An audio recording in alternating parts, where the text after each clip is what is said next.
Prime Minister of the Republic of Trinidad and Tobago, Dr. the Honorable Keith Rowley, Chief Secretary of Tobago, Honorable Farley Chavez Augustine, Government Ministers, Parliamentarians, Presiding Officer, Tobago House of Assembly, Ms. Abby Taylor, Secretaries and Assistant Secretaries, President of the Caribbean Broadcasting Union, Dr. Claire Grant, and other board members, Secretary General of the Caribbean Broadcasting Union, Ms. Sonia Gill, delegates, distinguished ladies and gentlemen, good evening.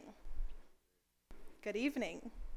Welcome to the opening ceremony and Hall of Fame induction of the Caribbean Broadcasting Union's 53rd Annual General Assembly in our slice of paradise, Tobago. I'm Davia Chambers, your host for this evening's opening ceremony. Ladies and gentlemen, at this time, let us pay respect to each member country and territory of the CBU represented here this evening with their flags. The flags are being paraded by members of our Trinidad and Tobago Defense Force. So please remain standing as these flags enter the room and remain standing thereafter for the national anthem of the Republic of Trinidad and Tobago.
Ladies and gentlemen, you may be seated.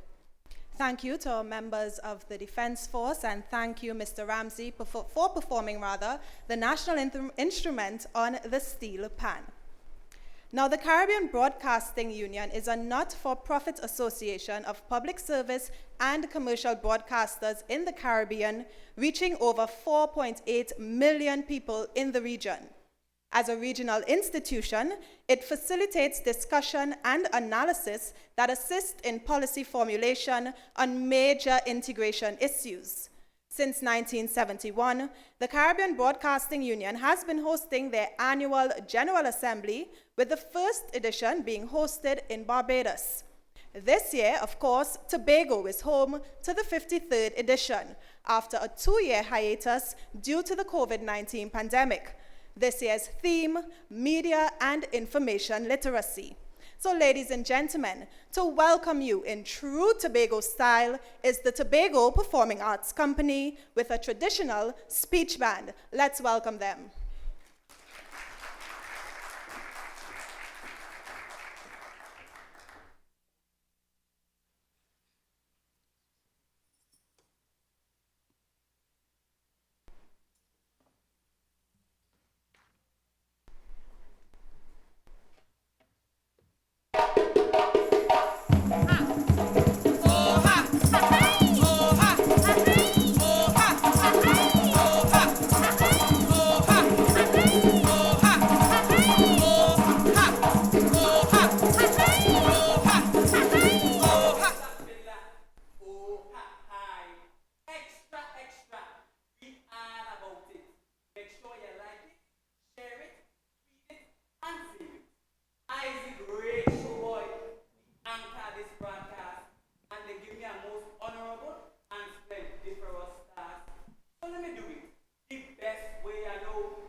Before you run with the headline, you check your sources to make sure that your news proper, cause you can't go on Facebook and Instagram and put up the victim picture.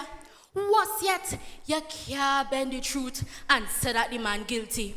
You as judge, executioner, jury, you had to be crazy. You had to function with some more integrity. As custodians of news and media, it is your sacred duty and honor. The words you write and say have plenty influence. And if you're irresponsible, it could lead to heavy, brutal consequence. So now come here with all your bias. Just report good and honest. Focus on the issues and forget all the bacchanal and commerce. Drag your bow, Mr. Fiddler. Oh, ha. Oh, ha.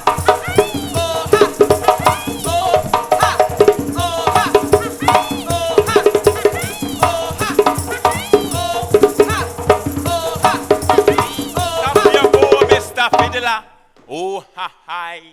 Media say walk with your umbrella because tomorrow is heavy rain and heavy thunder. Media say it costs too much for buy flour, so we have to grind our oats and make bread with cassava. Take off all your mask now. COVID gone away. You out and you out. Me never say media say. This is the power that media have over our to influence and bring change to our society. In a few seconds, it could grab our attention. But if we not good, it could cause confusion. This media work, this ain't for any and everybody. You need dedication, talent, and literary integrity. So all you media creators who sit down in a Magdalena tonight, I look clap, feel good, because I look get it right. Drag your bow, Mr. Fiddler. Oh ha! Oh ha!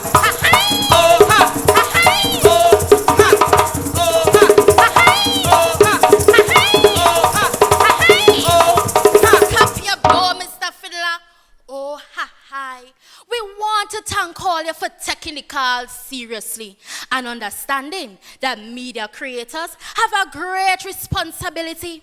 To the CBU committee, thanks for coming to Tobago for your annual General Assembly. Because this is the place where you can expand your network and broaden the Caribbean community. But here now the time for we to go. We want you to sit back, relax, and enjoy the show. Take full advantage of being in Tobago and bask in every moment of it. Because remember, this is the greatest little island pan the planet. Drag your bow, Mr. Fiddler. Oh ha! Oh ha!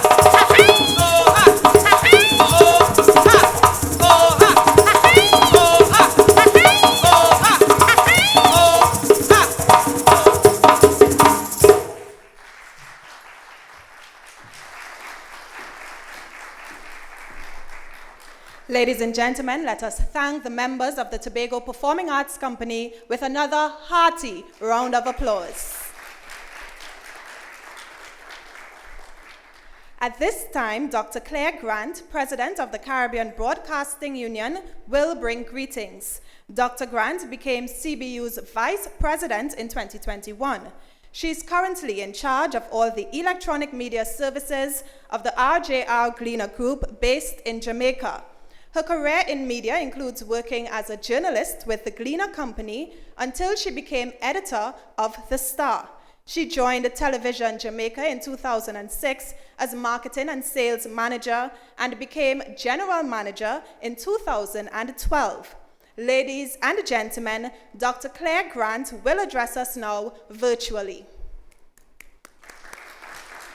Prime Minister of Trinidad and Tobago, Dr. the Honorable Keith Rowley, Chief Secretary of the Tobago House of Assembly, the Honorable Farley Augustine, Secretary of Tourism, Culture, Antiquities and Transportation, Councillor Tassia Beres, other specially invited guests from the Legislature, Executive, and Judiciary of Trinidad and Tobago, colleague media executives of the CBU member organizations, broadcast, print, and digital journalists, audience members here in person and joining us electronically.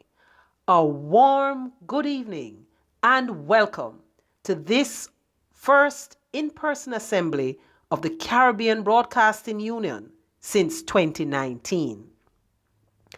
Let me begin by extending the sincerest thanks to the government of Trinidad and Tobago. You have truly demonstrated partnership through the Tobago House of Assembly under the leadership of Chief Secretary Augustine, collaborating efficiently and effectively with the CBU Local Organizing Committee, comprised of CBU member organizations based in this Twin Island state. I know that after today's island tour, the delegates would have begun to understand why the beauty and rich culture of Tobago made this such an appealing choice to host CBU's 53rd Assembly. Yes, we are particularly grateful to Trinidad and Tobago in taking on the hosting duties for the Assembly this year as we all navigate this pandemic-induced normal. Up to last week, Wednesday, My imagination was swirling about experiencing the joys of Tobago that I have heard so much about. And while I might not have been able to drink water and mind my business every day of our gathering, I was looking forward to the savannah grass type treats from my party-loving CBU colleagues in TNT who promised to deliver an AGA to remember. But alas, 2020 has taught us things can change. So indeed, my own inability to be with you in person, but having to rely on critical media technology to make this address is a stark example of how businesses and other organizations have learned to seamlessly adapt to ever morphing circumstances, keeping the ball rolling and getting the job done. And this media sector, of which all the CBU member organizations are proud, has had a particularly tough time. We have been very much on the front line, providing certainty and reassurance, even as our team members succumbed to this dreaded disease. I pause here to pay tribute to our fallen comrades in the Caribbean media profession.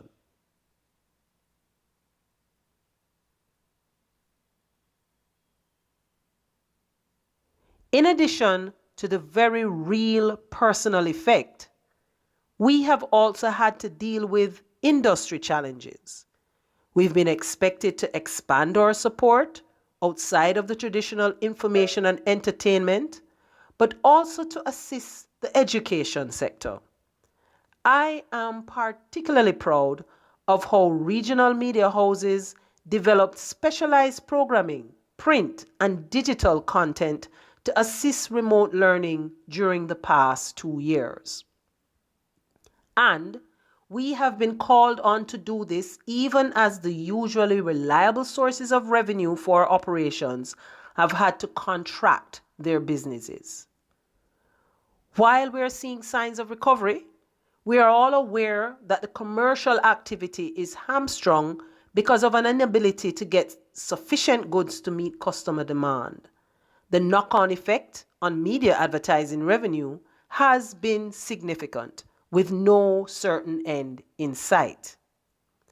And then there has been a wider social phenomenon exacerbated by the pandemic, which also has deep implications for the Caribbean media sector.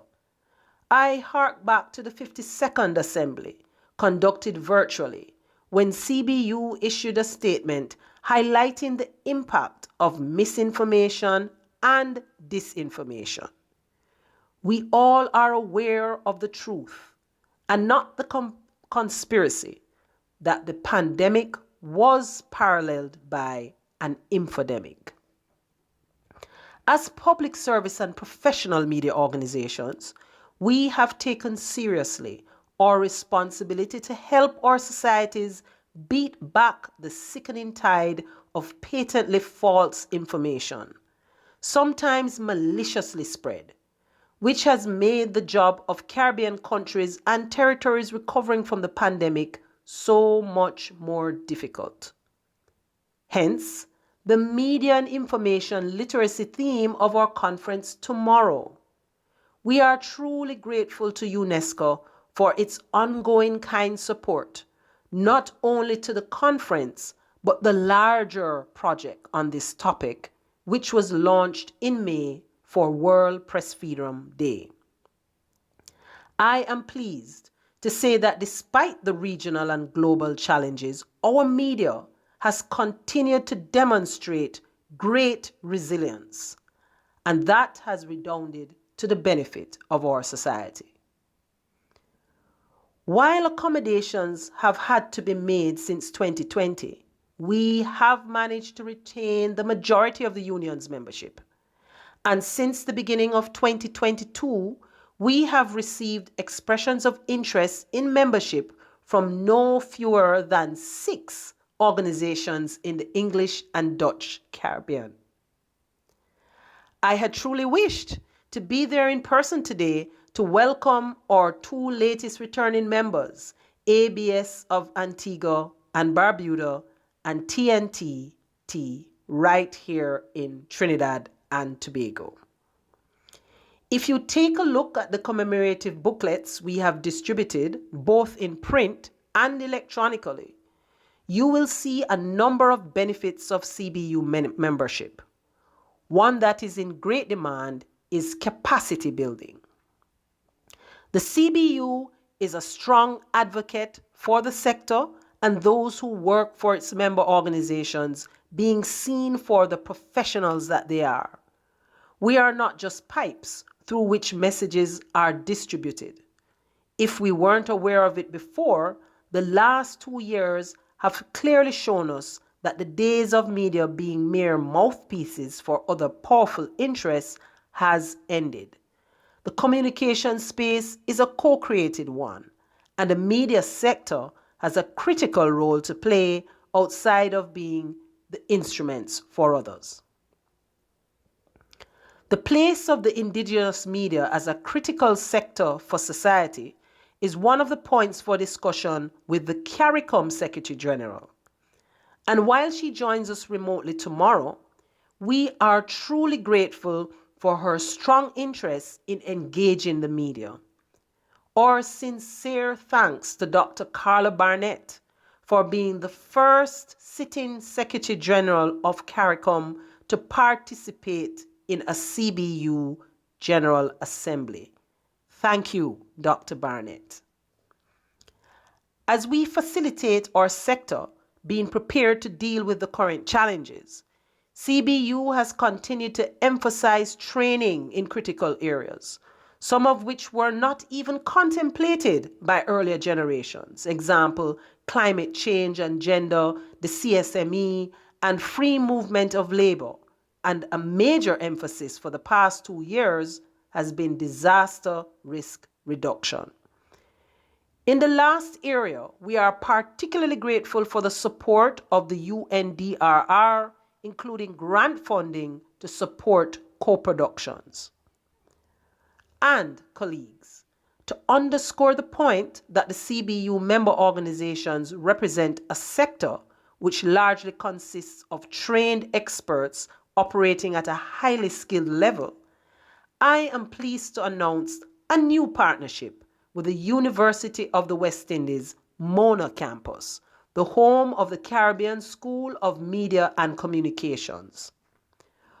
Our regional institution, CARIMAC, will be providing access to selected online courses in the Masters in Media Management program to personnel from CBU member organizations. In return, the participating media houses will be expanding the visibility of academic programs of the University of the West Indies, which, as we all know, is rated among the best in the world.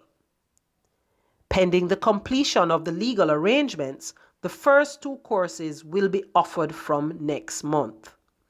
We expect CBU members to eagerly accept the opportunity to receive instruction in Structure and Operations of Media, taught by Dr. Alpha Obika, and Media Business Strategy, taught by yours truly. We see this collaboration as further proof that our own media institutions partnering creatively can offer this region the best media expertise and content that contributes to the advancement of the Caribbean society. And this is the note on which I wish to wrap up. The CBU continues to see itself as a facilitator of not only its individual members, but of the Caribbean media sector as a whole. And we deeply appreciate you, our partners, our stakeholders, well-wishers, and colleagues for joining us in this our 53rd General Assembly. We commit to continue to fulfill our mandate to the best of our ability. I thank you.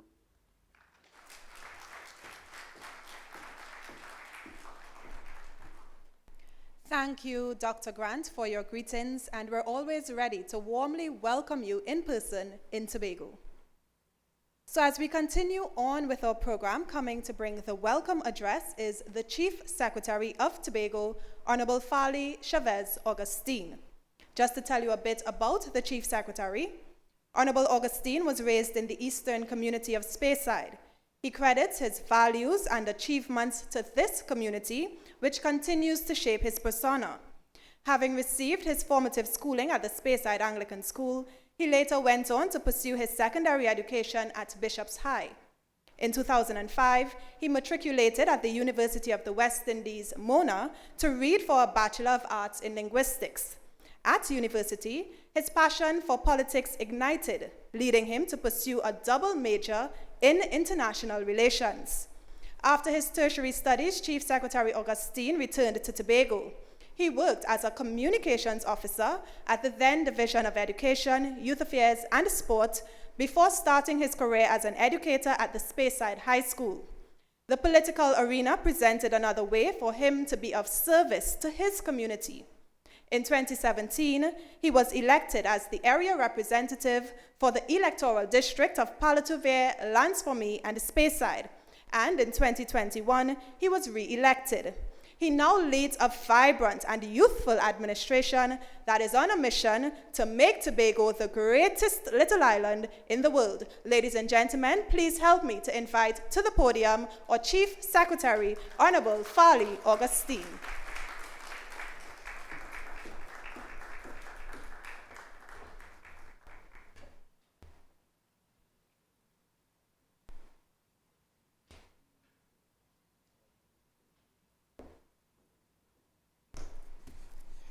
Thank you very much, Master of Ceremonies, Ms. Chambers. And I guess that Google does have some correct information. Let me welcome Prime Minister of the Republic of Trinidad and Tobago, Dr. the Honorable Keith Rowley, other government ministers and parliamentarians who are present, Presiding Officer of the Tobago House of Assembly, Ms. Abby Taylor, Secretaries and Assistant Secretaries in the THA. I welcome virtually President of the Caribbean Broadcasting Union, Dr. Claire Grant, as well as present with us today, Vice President of the Caribbean Broadcasting Union, Mr. Richard Purcell, and other board members, Secretary General of the CBU, Ms. Sonia Gill, delegates, distinguished ladies and gentlemen, good evening. Good evening. All right. You know, there are two dominant emotions this evening. And as I stand here with you, I feel both in an almost visceral way having this opportunity to be in your presence this evening for your 53rd Annual General Assembly. And for me, those emotions are excitement and gratitude. Excitement because we are able to witness our Caribbean media practitioners from all ends of the region converge on Tobago, whether physically or virtually. And this for us is a joyous feeling. It's always good in Trinidad and Tobago to welcome our colleagues from around the region because we see you as our brothers and sisters. So we are happy, we are elated to have you join us here, whether physically or virtually. But we also feel a deep sense of gratitude that Tobago gets this opportunity to serve as host to the CBU as you come out of 2 years away from physical AGA, and this being your 53rd year, we are happy that you can celebrate with us here on this island of Tobago. Within the last few decades, media and communications industry has expanded, it has evolved significantly. And the way we saw media when I was growing up is certainly not the way media is today. While I was growing up on this island, we were accustomed to 1, maybe 2 channels if you are lucky. And given that I am from rural Tobago, it is definitely 1 channel. We were accustomed to someone going on the rooftop and moving the antenna, and someone inside shouting, right there, hold it right there. And then you are able to experience your favorite television shows on what was then TTT, the only channel we got. In my grandparents' home, that was a Zenith television. I don't know that they still make Zenith televisions. But we have evolved, media has evolved since then. We're now living in an age where information is at our fingertips. We live in an age where there are people who are not trained broadcasters who can get the news to us much faster than the traditional media practitioners. Your competition is every youth who has a Facebook, TikTok, Twitter, or Instagram account and a smartphone. We live in a world where the amount of channels we now look at can be overwhelming, and your competition is not just other local broadcasting stations, but your competition extends around the world. And with the CNNization of the world, you now face a challenge with how you are going to remain relevant in a world that is fast changing. And so as you meet this week, it's an opportunity to revisit the foundation of press freedom. Because what press freedom meant a decade ago, it certainly means something else today. You have an opportunity to also revisit the issue of ethics, the issue of how we manage information, and how you tell your stories. Because if you don't tell your story well, we can indeed result in chaos. And you have heard from the opening salvo with the speech ban, the concerns being raised about misinformation and disinformation are very prevalent in the world we live in. But more than that, you are now challenged as Caribbean broadcast journalists to tell the Caribbean story. How do you tell our story? And while we see challenges, we also see opportunities. Because there once was a time when our voices were muffled, when our voices in the Caribbean region was not as loud as others, when the world will only rely on you to tell a story when something catastrophic happened in the region. But in a world of TikTok and 60 characters, you have an opportunity to tell our story the way we want our stories to be told. You have an opportunity to tell our stories in the most authentic manner and to broadcast across the length and breadth of this world truly who we are. What's the truth behind being a Caribbean man and a Caribbean woman? Our daily experiences, our lived experiences. And so don't just see the challenges as you meet, but see it as opportunities. Today, in today's world, we see young people on the continent of Africa having their music, having their dances being streamed in the most viral way. Something thought impossible before. We see cultures from developing states such as ours rising to the occasion and being picked up by metropolitan cultures. Again, this presents an opportunity by which our authentic self can really shine the world over. So as you meet, as you bounce brains together over the next couple days, take some time to think about how can we manipulate, how can we advance a Caribbean agenda given the global media constructs that we now have. How can we create respect for our people? How can we create endearment for our people? How can we create a world where people truly understand what the Caribbean is about? And so I thank you all for choosing Tobago to be that place for the 53rd for your 53rd Annual General Assembly. I thank you for coming both in person and virtually, and I look forward to what you will come up with, what you will arrive at, the solutions you will arrive at over your next couple of days here.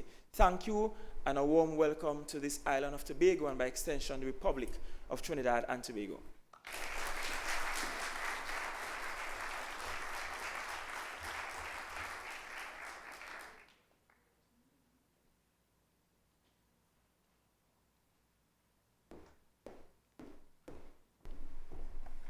Thank you, Chief Secretary, Honorable Farley, Chavez, Augustine. So the island of Tobago is made up of extremely talented people. So now we'll have a cultural item, Festival Time, by some of the island's top performers, Stephanie Joseph, Kirsch Ramsey, and Heartbeat performers. Ladies and gentlemen, as they make their way on stage, please welcome them with a resounding round of applause.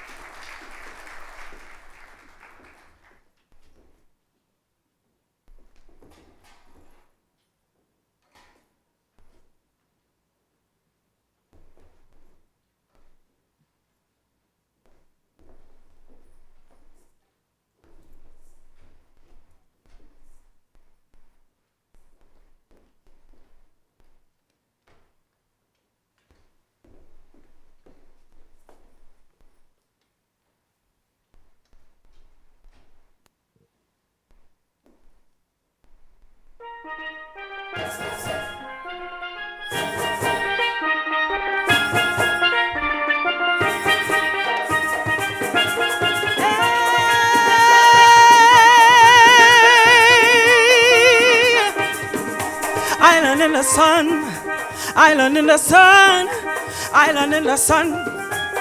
We express we, my Tobago sweet, my Tobago sweet, my Tobago sweet. Festival time, we express we. Give me wings so I can fly, and I will go back to the eastern side where I'll be free. It's Jubilee, it's revelry, and it's ecstasy. So we jump in for freedom, and we waving for freedom, and we whining. Festival time, we express we. So we jump in, and we waving, and we whining. Festival time to show true liberty. My Tobago sweet, my Tobago sweet, my Tobago sweet. Festival time, we express we. My Tobago sweet, my Tobago sweet, my Tobago sweet. Festival time to show true liberty. All this time, we never know that we could enjoy the soca and calypso. Now it's time that we realize that it's freedom and freedom and freedom for soul. So we jump in, and we waving, and we whining. Carnival time is to show true liberty. So we jump in, and we waving, and we whining. Festival time to show true liberty. My Tobago sweet, my Tobago sweet, my Tobago sweet. Festival time, we express we. Island in the sun, island in the sun. Festival time to show true liberty.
Ladies and gentlemen, see what I told you about Tobago being filled with talented people, and that's just a speck of what we have to offer in the cultural arena. Let's hear it again for our local performers. So this evening, we are also graced with the esteemed presence of the Prime Minister of the Republic of Trinidad and Tobago, Dr. the Honorable Keith Rowley. Dr. the Honorable Keith Rowley was born on October 24th, 1949 in Mason Hall, Tobago, and was raised by his grandparents who were prominent Tobago farmers. Dr. the Honorable Rowley completed his secondary schooling at Bishop's High School, Tobago, and his sterling academic performance saw him capture the prestigious Sylvan Bowles Scholarship. He then commenced his studies at the University of the West Indies, Mona, Jamaica, from where he graduated with a BSc Geology First Class Honors, Geography First Class Honors, MSc in Volcanic Stratigraphy from UWI St. Augustine. He also obtained his doctorate in geology, specializing in geochemistry. Dr. Keith Christopher Rowley is the member of the House of Representatives for Dago Martin West in the Parliament of Trinidad and Tobago, where he has represented that constituency since 1991. He was elected as Prime Minister in 2015 and re-elected in 2020.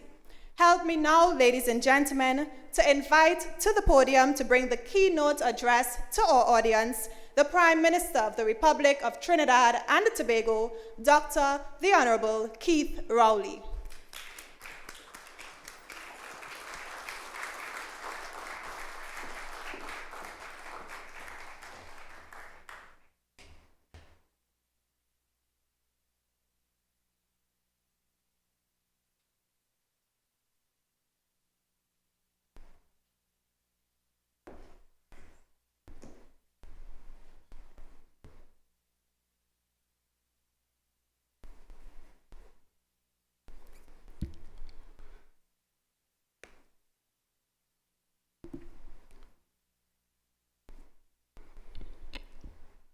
Thank you very much. Is there a printed version of the protocols? Could I borrow it, please? Because I'd hate to have not be in a position to acknowledge.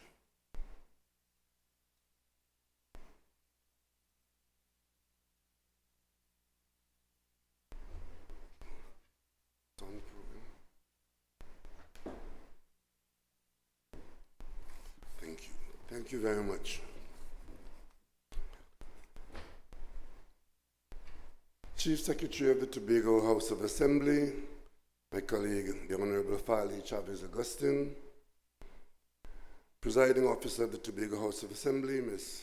Abby Taylor, my cabinet colleagues, particularly the Minister of Communication, I think is here, Minister of Communication, the Minister of Digital Transformation, Member of Parliament for Tobago East, Minister in the Office of the Prime Minister, other members of Parliament who might be here, secretaries and assistant secretaries all, Chief Administrator, Ms. Aitlin John and other administrators, President of the Caribbean Union, Dr. Claire Grant and other members of the board of the CBU, Secretary General of the Caribbean Broadcasting Union, Ms. Sonia Gill, distinguished delegates, distinguished ladies and gentlemen,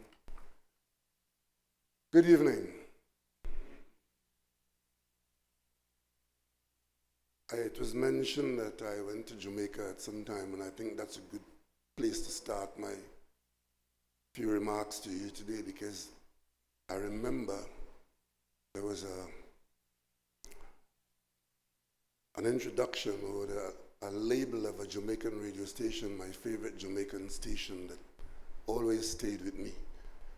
And today is an appropriate day for me to repeat it. It says, "Today the Caribbean, tomorrow the world." Is that still going on in Jamaica? It's 40 odd years ago. RJR? Today the Caribbean, tomorrow the world. That was the confidence of Caribbean people.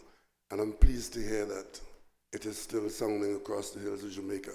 I want to thank members of the Caribbean Broadcasting Union for your invitation to be your keynote speaker. at this your 53rd General Assembly.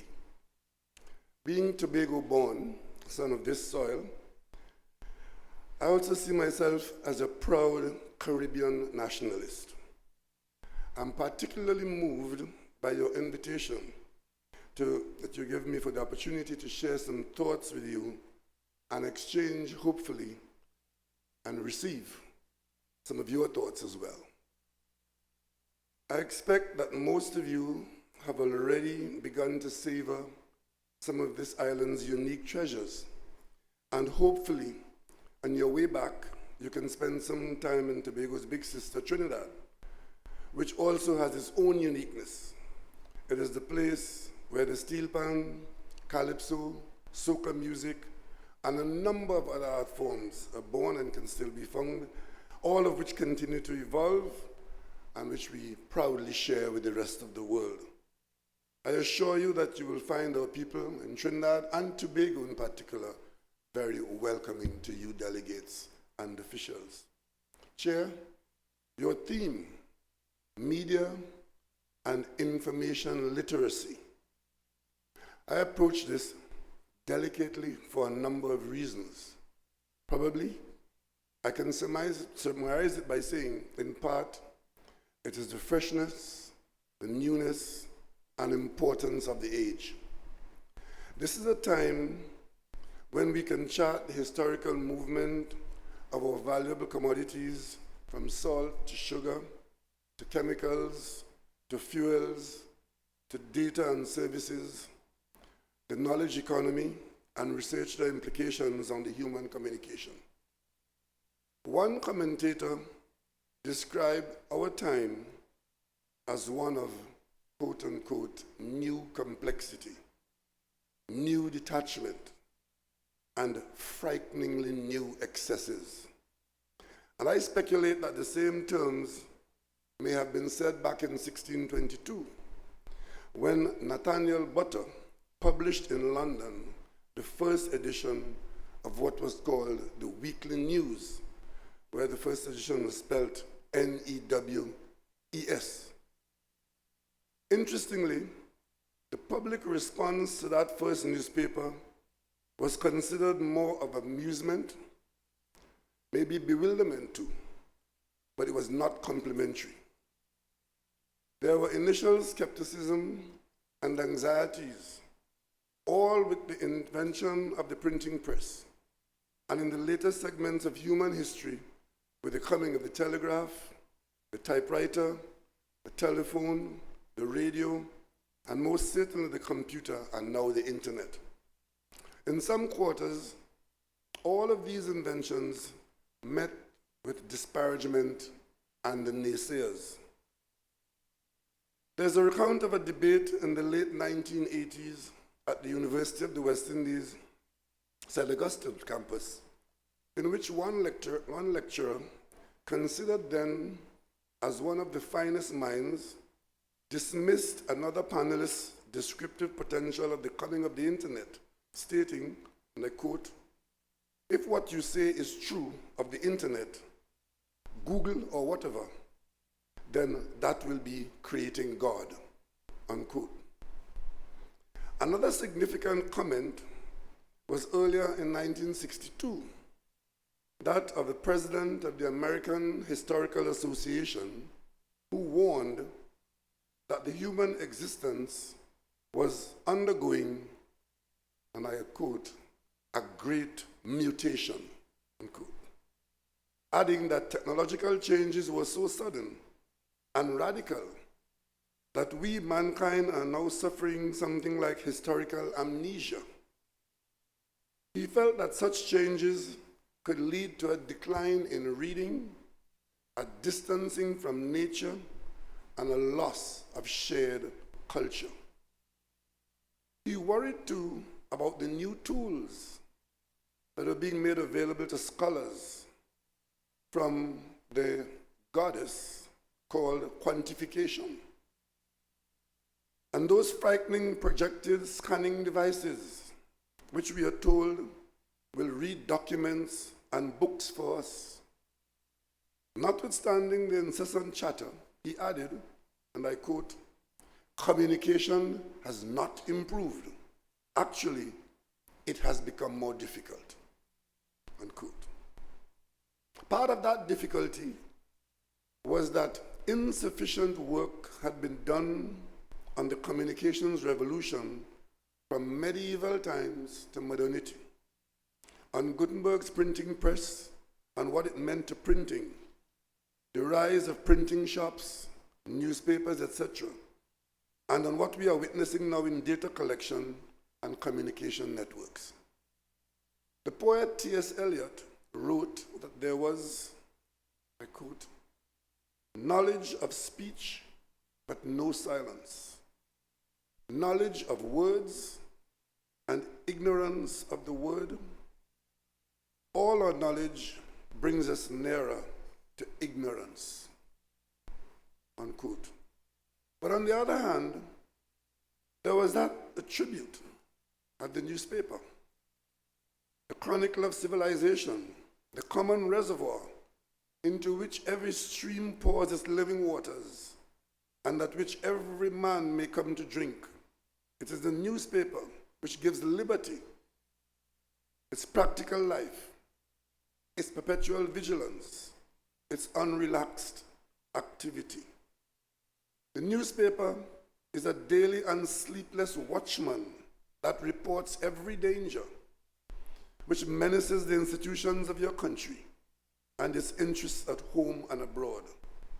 It is a law book for the indolent, a sermon for the thoughtless, and a library for the poor, unquote. Thanks to Marshall McLuhan's monumental work, Gutenberg Galaxy, our understanding of human communication gained the momentum which is being realized with lightning speed today. Given that glowing tribute to newspapers and the understanding of the role of the media overall in the democratic process, there still have been concerns on the flip side, whether their content is acceptable or a combination of good and bad newspapers.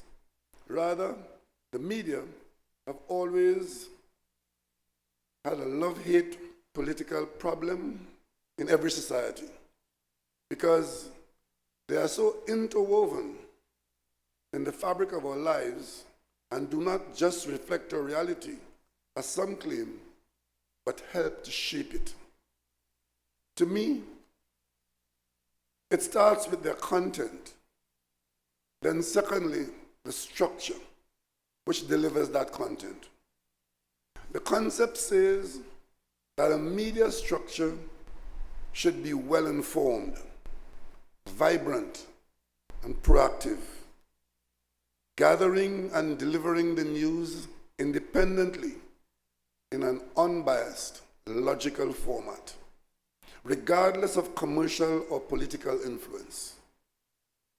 Its structure is considered a historical outgrowth of democracy, hence its accolade, the fourth estate of the realm. The people who deliver the news are said to be a special breed. He and she are said to be persons whom one of Trinidad and Tobago's essayists in the 1930s, Neil Giuseppe, would have described as graduates of the University of the Streets, streetwise and knowledgeable in their orientation, their environment, and articulators of their age. At least, that is how it used to be when I was growing up. Journalists are said to be exceptional beings. They are what sociologist S. Wright Mills described as persons with a sociological imagination. Persons who understand that the lists of human nature are frighteningly broad. In short, journalists are supposed to know the environment intimately. The scope of their profession demands a studied understanding of their people's history, cultural cycles and rhythms, language, myths, legends, and lore. In a broad sense, some of us believe that journalists are expected to locate their society and economy in the global network and its people in the march of human history. In this context, I applaud UNESCO back in 1979 for its promotion of the concept of development journalism and its publication of Many Voices, One World, in which the then Secretary General warned the media of being in the service of narrow, sectarian, metropolitan interests and being used as instruments of selected power. The Secretary General at that time suggested that the media should be, and I quote, fostering uninterrupted dialogue between communities, cultures, and individuals in a bid to promote equality of opportunities and two-way exchanges, unquote. I'm a geologist with a specialty in volcanology, but I have some 40 years or more in electoral politics and have been a close observer of you, the media. So I must make myself clear on the thorny concept of development journalism. I believe that journalists is what is loosely called the developing world should see it in their professional charge to focus, investigate, interpret, educate, and report on the development processes of their countries. They must take ownership and be guardians. And given the Caribbean's history, they must be understanding and sympathetic to the realistic challenges of the fledgling development process which we experience. Most importantly, journalists must be able to do so without any government guidance or intervention. As such, they must cultivate and view their world with the so-called jeweler's eye, interpreting, educating, and helping their fellow citizens to locate themselves and their interests in the wider world. I'm afraid that it is not the journalism I see being widely practiced. It is the journalism of publish and be damned, gotcha, or simply he said, she said that. All largely, frequently without context or recorded history. A listener, reader, or viewer is not then helped or educated in the democratic process when a journalist has a story that searches for a counterpoint. Full stop. That is it. There must be context, a wider, deeper background within and to that story which helps the receiver. Journalism today has to go beyond such limits of the current line of attempts to reach Mr. or Mrs. so-and-so for comment, but failed. Again, that is it. Story gone. I want to suggest that journalists in the Caribbean must see every story they write as report within the history and uniqueness of the Caribbean condition. What has been argued as free and independent reporting has to be seen wider than the metropolitan model or context and carrying that flavor of our West Indianness. As journalists, and journalism today must visit and keep revisiting the volumes written on the dangers of cultural imperialism and what it has done and continues to do to the minds of West Indian people, particularly its youth.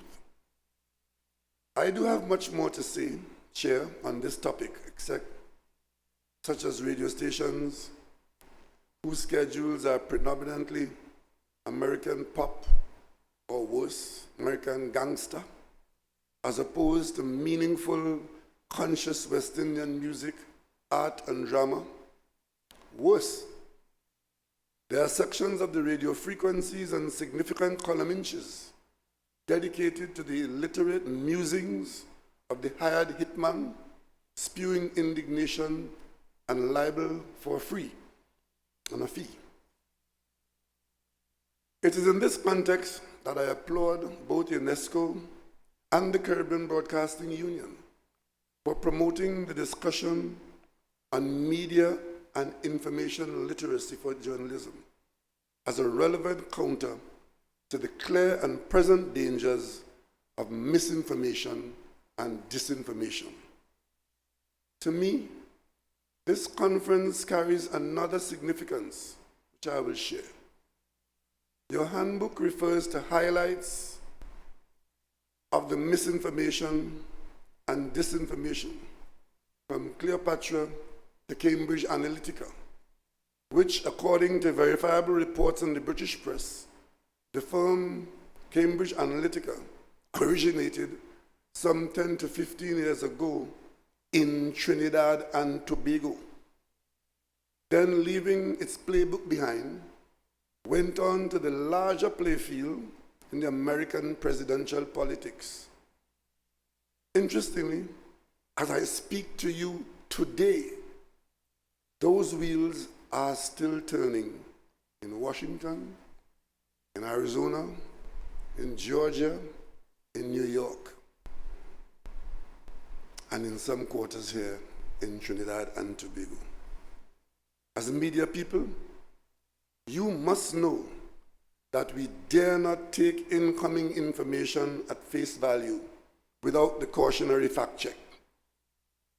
This is the era of the big lie, or just the avalanche of the common or garden lies, since shame has been reduced in its societal tempering role.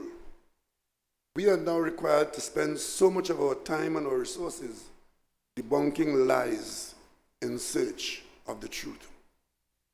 So we in Trinidad and Tobago not only created the steel pan, calypso, soca music, but in part are responsible, most regrettably, for the modern-day popularization of misinformation and disinformation.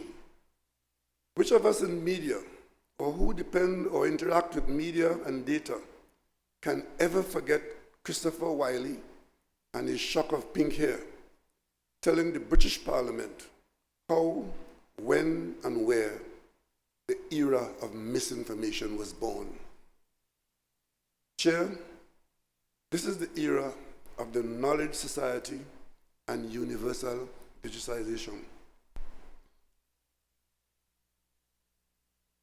It is also the era of digitalization. My own government has just created its own handbook for digitalization of the public service, which makes your deliberations much more crucial to local journalists.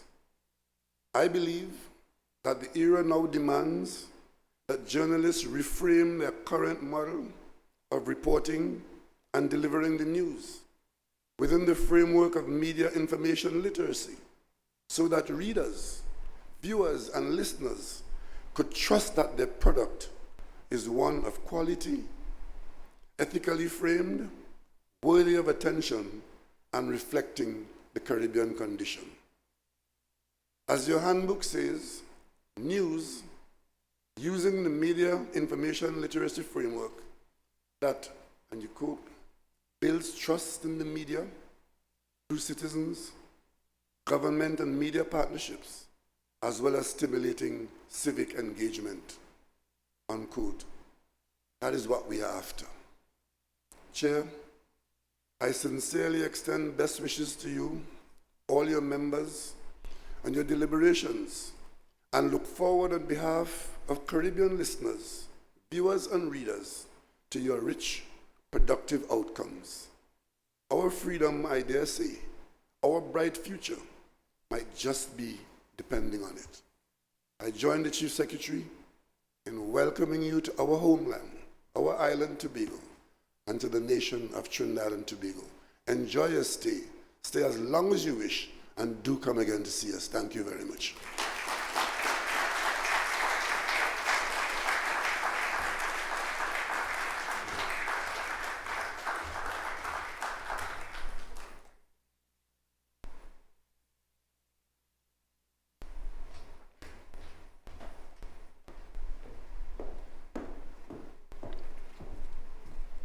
Thank you, Prime Minister of the Republic of Trinidad and Tobago, Dr. the Honorable Keith Rowley, for your keynote address and reminding us of the important role of the media in our society.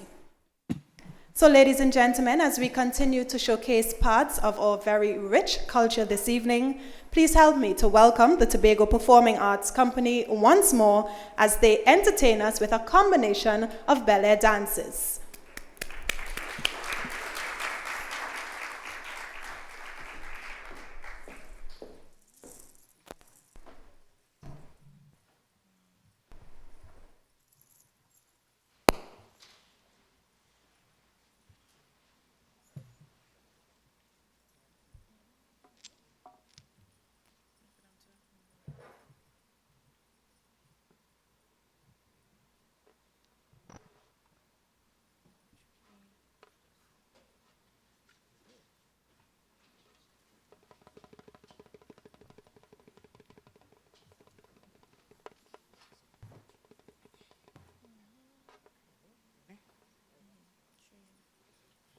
Nene no yo yo nene no nene no yo yo nene anene no pa maye la vwe o pati mwe anene no yo yo yo nene no nene no yo yo nene no yo yo nene anene no pa maye la vwe o pati mwe anene no yo yo yo nene no yo yo nene no yo yo nene anene no pa maye la vwe o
Such an energetic yet elegant performance, well executed by members of the Tobago Performing Arts Company. I can see that you all agree, so that's wonderful. So at this time, I'll hand over to Mr. Vic Fernandes, past president of the Caribbean Broadcasting Union, to take you through the President's Award and Hall of Fame induction segment of this evening's program. Mr. Vic Fernandes is currently chairman of the CBU's Hall of Fame selection panel. He's a Hall of Famer himself and was president of the CBU for nearly 20 years up until 2013, when he retired as CEO of the Starcom network based in Barbados. He began his broadcast career in Barbados with the state-owned Caribbean Broadcasting Corporation, where he was general manager. Ladies and gentlemen, Mr. Vic Fernandes.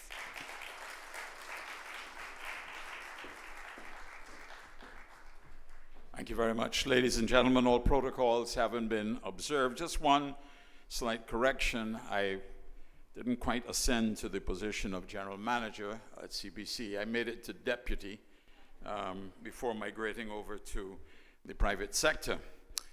I want to say that it's a pleasure, an honor, and a privilege to be on a CBU stage again, seeing so many familiar faces and some very new ones too as well, and especially our esteemed Secretary General, Dr.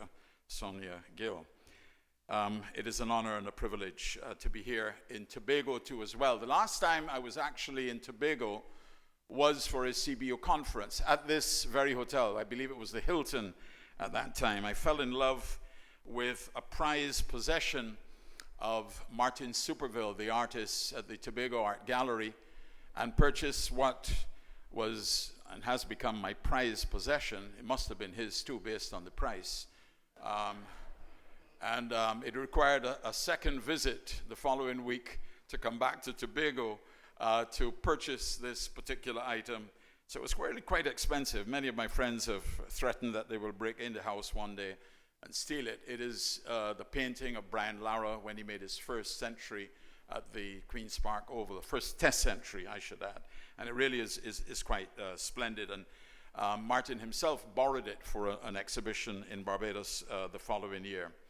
So I'm a little rusty on a CBU stage, and you know, in preparing for tonight's presentation, I said to my wife, Farida, who's in the audience, you know, how should I play this? And she said, well, just don't be too charming, don't be too witty, don't be too intellectual. And then almost in a throwaway, she said, just be yourself. Wasn't sure how to take that one. So ladies and gentlemen, tonight we're going to have two aspects to the awards. One is the President's Award, which is relatively new. In fact, it's in the second year. And I've been asked to briefly give you an outline of what the President's Award criteria is like. The award is made in recognition of an individual or institution's contribution to and or support for the work of the Caribbean Broadcasting Union as an organization and to its members. The CBU President's Award stands separate from and in addition to the CBU Hall of Fame. The award will be presented at the discretion of the board and therefore is not required to be presented every year. Nominations for the President's Award may originate with members of the Board of Directors or with the Hall of Fame panel. Eligibility: recipients of the award may be individuals of Caribbean nationality, descent, or even non-Caribbean. In the case of individuals, the award may be made posthumously if needed. Organizations operating at the community, national, regional, or international levels from the Caribbean or based outside of the region. The criteria for consideration to be given: nominees' support for core aspects of the mandate of the CBU, especially project funding or other material support, access to technical expertise, capacity building, policy formulation, advocacy on media and communication policy, the impact of the contribution, the breadth of impact of the contribution, and the duration of the contribution. And those rules were updated as recently as 24 hours ago at the CBU board meeting, I am reliably informed. And so reading tonight's citation will be my former colleague and now CCN TV Limited and Gem Radio General Manager, Mr. Richard Purcell. Mr. Purcell is also a Vice President of the Caribbean Broadcasting Union. He's also a Trinidadian. We worked together in Grenada many years ago. I believe they referred to him as Purcell rather than Purcell, but he's Richard Purcell. So please welcome him to the stage, Richard Purcell.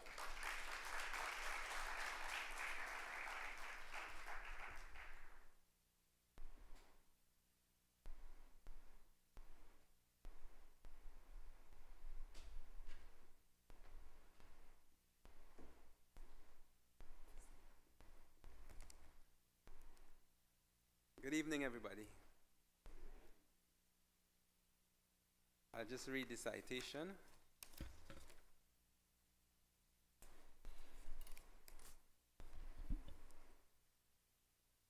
Our recipient of the 2022 CBU President's Award had not originally intended to be a media professional. She pursued a degree in development studies, and while researching for a PhD in cultural ecology, Sally Ann Wilson stumbled across a new career in media.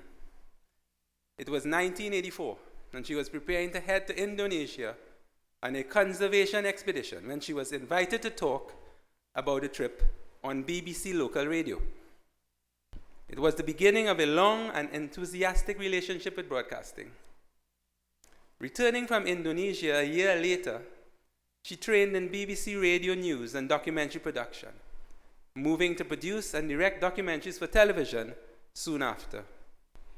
Specializing in social documentary, environment, and natural history, she made several award-winning programs and series for the BBC, including working on the David Attenborough series, The Trials of Life. As a broadcast executive, she ran a unit for the BBC in Scotland and managed a major output deal between the independent production sector in the UK and Discovery in the US. But even as an executive, she insisted on making a film a year to keep up with the technology. In 2021, she joined what was then the Commonwealth Broadcasting Association in London to establish a new production fund. At that time, the CBA already had a 3-decade-long relationship with the CBU, having been a partner with UNESCO in the formative talks in 1969, leading up to the union's establishment in 1970. That post gave Sally Ann the opportunity to overcome her frustration of having access to amazing media technology and yet rarely seeing it being used to reflect what is happening around the world. In 2010, she was appointed as CBA's Secretary General. In that capacity, she ensured that CBU member organizations continue to benefit fully from the CBA's capacity building opportunities. Among those opportunities were annual bursaries to Caribbean media to cover the costs of attending the annual CBU assembly. The strategy targeted the smaller member organizations, contributing to the cost of airfare and accommodation. In this way, Sally Ann gave direct support to the networking and opportunity for peer learning offered by the CBU Assembly. But this is not at all surprising, since her focus internationally has always been on encouraging broadcasters to share innovative ideas and best practice. In addition, Sally Ann's leadership was effective in ensuring personnel from Caribbean media houses were able to travel outside of the region to observe and collaborate with colleagues in various aspects of media, not just broadcast journalists, but also technical professionals and even media managers. I know, because I was one of them. In 2014, she led the organization's transition to become the Public Media Alliance, expanding its ambit to build a coalition of media entities, privately or publicly owned, but always focused on serving their societies in relevant and creative ways. This focus on service again took center stage in 2017, when a few Caribbean countries were ravaged by catastrophic weather events, including Hurricanes Irma and Maria. CBU members were in the direct line of fire, and many were hit hard. In response to a request from the CBU, Sally Ann issued a call out to her members to assist Caribbean media. It resulted in PMA members, the BBC, and the Canadian Broadcasting Corporation providing replacement transmitters and technical support for installation for Radio Anguilla, the Dominica Broadcasting Service, and Radio Turks and Caicos. With Sally Ann's help, they got back on air and to providing the critical relief and recovery information their devastated countries needed. The following year, Sally Ann and her team agreed that the PMA Biennial Conference would take place in Kingston, Jamaica, parallel to the CBU's assembly in that city. The focus of that event on media coverage of the plight of Caribbean migrants to the UK at a time when the word Windrush was on everyone's lips was just another demonstration of Sally Ann's sincere interest in media, highlighting the basic concerns of Caribbean people. No wonder that in 2014, she was awarded the degree of Doctor of Business Administration by the University of Bedford for her outstanding services to international broadcasting. While she demitted office as PMA CEO in March 2022, she continues to believe that public interest media are where the future lies for building audience trust and beating mis- and disinformation. And so, it is my sincere pleasure for her decades-long and extensive and impactful support to the union and its members to accord the 2022 CBU President's Award to Miss Sally Ann Wilson.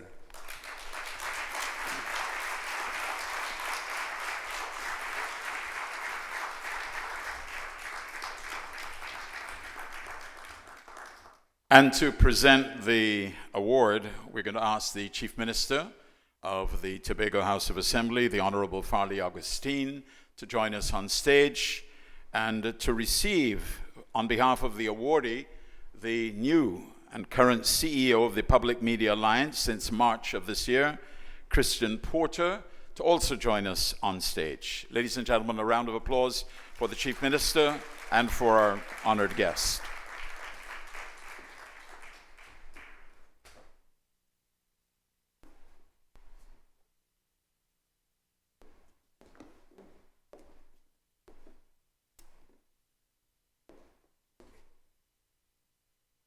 Round of applause.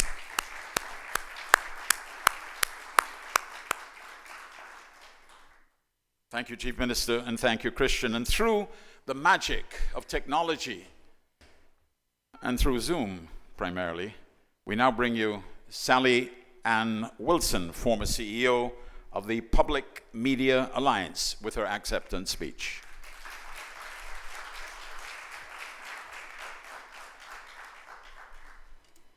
Honourable Prime Minister, Honourable Chief Secretary, Honourable Ministers, specially invited guests, members of the Hall of Fame, President and Vice President of the CBU, Secretary General and members of the CBU, ladies and gentlemen, colleagues and friends. You've conferred on me today a very great honour, one that's moved me very deeply and for which my heartfelt thanks. She says, trying not to cry. But I really am not sure I'm worthy of this. It's been a job that I've enjoyed. It's work that I'm passionate about and I've loved every minute, so it doesn't seem right that I'm awarded for it. It's because I care about good journalism and public media. Working for and then running the Public Media Alliance has been an absolute privilege, not least because it's given me a unique opportunity to learn about the critical role that public and public interest media plays worldwide. In many parts of the world, including the Caribbean, I've been privileged to witness how important good journalism is to all of our lives. We underestimate the role that it plays at our peril. To many in power, strong, independent and accurate journalism is inconvenient, uncomfortable even. They must not deter you. At its best, it's the glue that holds our societies, our lives together. We've seen that during the pandemic, when access to accurate information saved lives. It will continue to do so. Sadly, and your President Claire Grant pointed this out earlier this evening, journalism and journalists are struggling to survive in many parts of the world today, and as a result, mis and disinformation are increasing. You don't have to look far to the north of your own region to see where distrust in the media leads. At this time, the world faces many crises, new wars, a growing population, and climate change that I know you all in the Caribbean are feeling very severely. It has to be said, we had temperatures of 41 degrees here in the UK a couple of weeks ago for a number of days. It's something we're all going to have to face together, and improving media literacy so that all citizens everywhere will better understand the media that is key to meeting those challenges. I'm sure this will be a priority in the Caribbean. My colleagues in the Caribbean, I've learned so much from you all, from Mr. Gary Allen as a guiding hand and very wise advisor on the PMA board for many years. But in many parts of the world, PMA's work is around gender equity. Women still do not have an equal role. But I quickly learned that women in the Caribbean media were not to be ignored. I've watched and learned from many who have fearlessly led media institutions: Marcia Forbes, Sheila Bolai, Odette Campbell, Dawn Thomas, Claire Grant, and of course your own Secretary General, Sonia Gill, to name just a few. Thank you all for inspiring me. As your President Claire Grant outlined earlier, there are many challenges ahead for the media in every region of the world right now. But I firmly believe that in the Caribbean, you have the resilience and determination, the strength and commitment to ensure that independent, free and strong media will continue to survive and thrive. Watching the screen tonight, I've seen so many familiar faces and memories have flooded back. It's very difficult not to be with you all, but I wish you all the very best for the CBU AGA. Please continue to be resolute and strong in your work. Tell and share your stories loud, and I hope that one day our paths may cross again. Thank you and good night.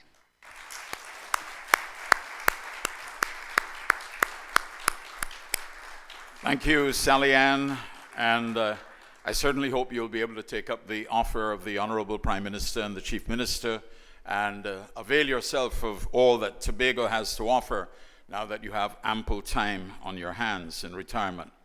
That, ladies and gentlemen, brings us to the end of the first part of tonight's award ceremony. I'd like to invite a round of applause for the board and the management of the Caribbean Broadcasting Union for the selection of the President's Award. Now we move to the second part of the proceedings.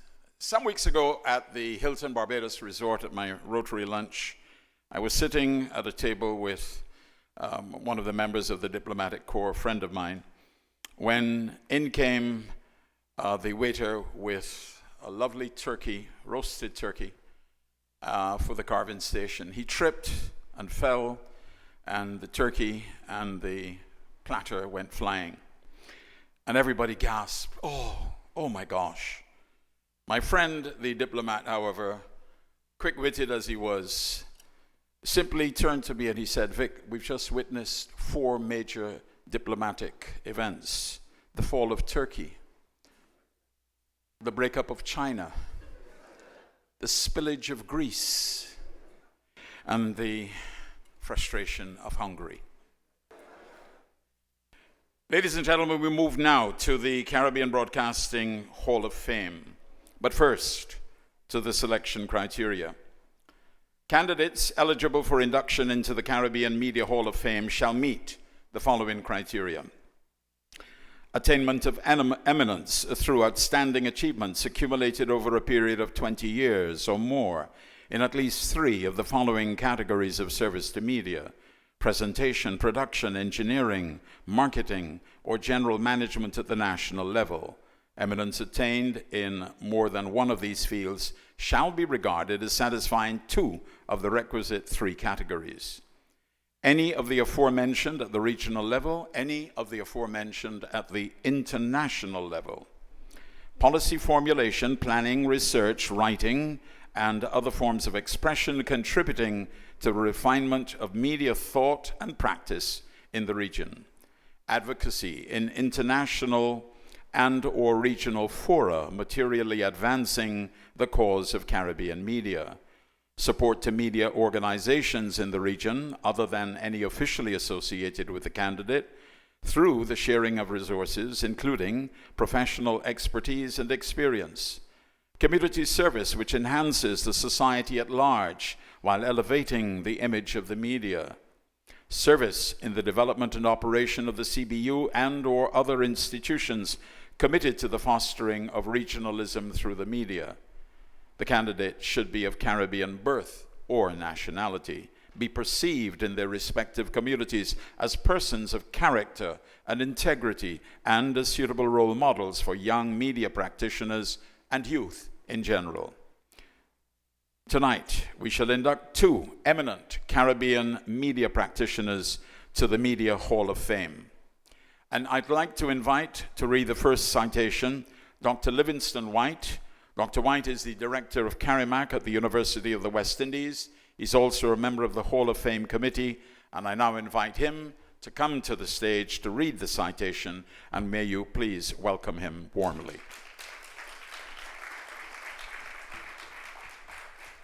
Thank you, Vic. Good evening, ladies and gentlemen. Fritz Pingel, your decades of service to the media sector of your home country, Suriname, and the wider region are without question a part of the firm foundation on which much of Caribbean media still rests. Your early vision for a truly indigenous broadcast media sector led you, even while you worked at the Dutch TV broadcaster VARA in the 1950s, to use your spare time to write and submit a plan to start television in Suriname. In 1961, you submitted your plan for a national television station, but the plan was shelved for 2 years, until in 1963, under Prime Minister Yopi Pengel, interest in the proposal was renewed. At the Prime Minister's invitation, you undertook an orientation trip to Trinidad and Curacao, where television was in its infancy. Finally, in February 1964, the Surinamese Television Foundation, STVS, was established.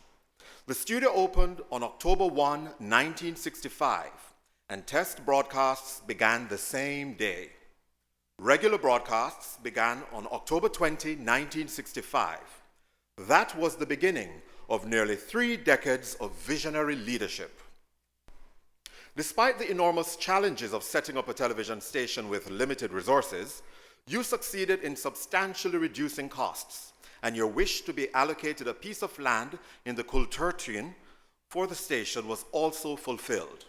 Again, you took a difficulty and turned it into an opportunity.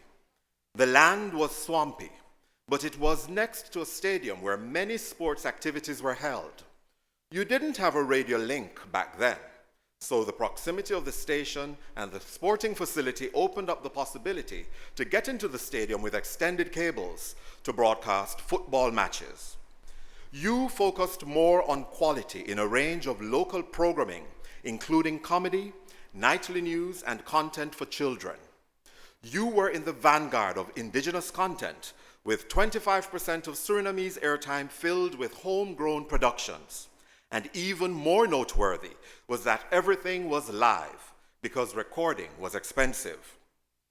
STVS, under your leadership, was very supportive of other broadcast services in the region.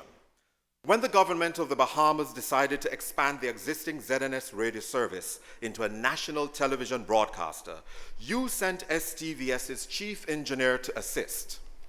You also stood with other broadcasters in Suriname, Aruba, and Curacao in the face of arbitrary and predatory pricing of programs being sold to those stations. The experience in joint negotiation for programming was brought into the CBU and benefited the entire region. At the time you first took over as president of the CBU in 1976, the organization was in transition. When you were elected at the annual General Assembly in Curacao, you brought a steady hand to the leadership of the union.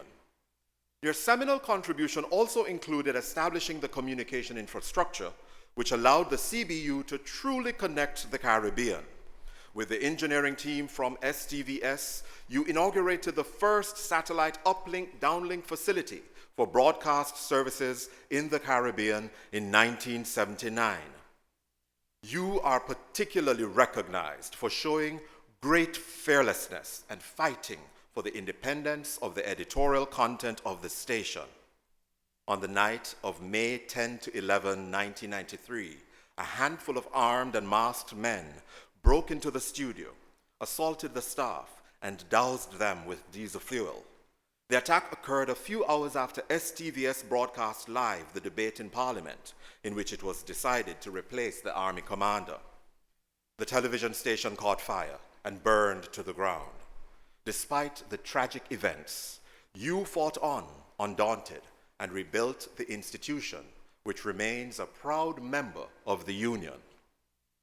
For your service as founder and former director of the National Television Channel of Suriname, STVS, and achievements during your time as President of the Union, Fritz Spingle, you are invited to accept your rightful place in the Caribbean Broadcasting Hall of Fame.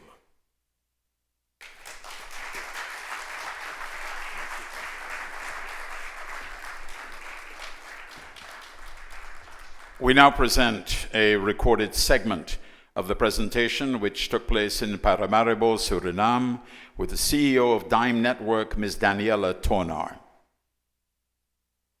Mr. Pengel, on behalf of the Caribbean Broadcasting Union, today it is my honor to present to you the Caribbean Broadcasting Hall of Fame Award for your outstanding contribution to the regional broadcasting sector. Congratulations. Thank you very, very, very much.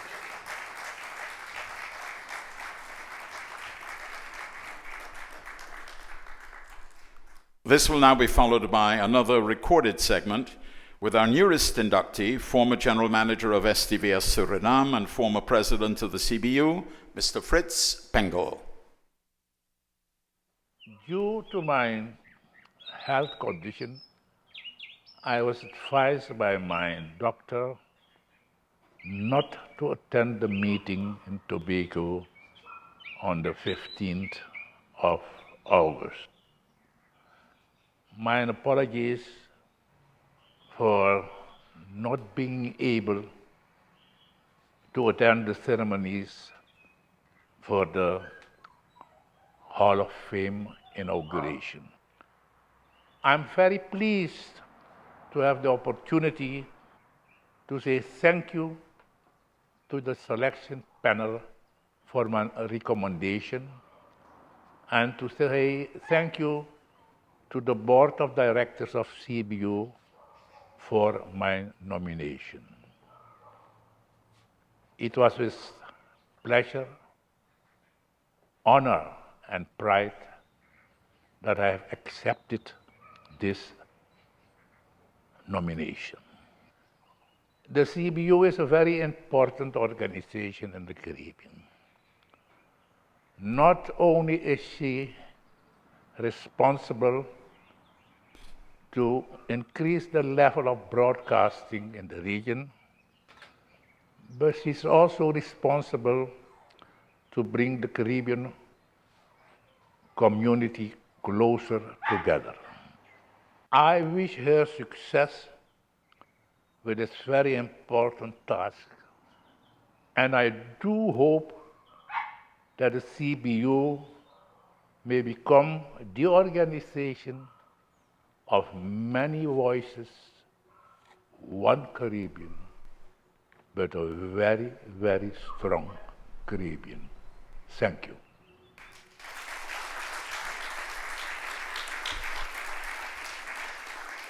And thank you to Dr. Livingston White, and congratulations to my friend and one of my mentors in the CBU, Mr. Fritz Pengel. You have now, Fritz, taken your rightful place as a trailblazer in Caribbean media. Our second inductee is no less eminently qualified to join the ranks of the Hall of Fame. I now invite the Group CEO of the largest and most successful pan-Caribbean media organization, Mrs. Dawn Thomas, to join me on stage to present the citation to our second inductee.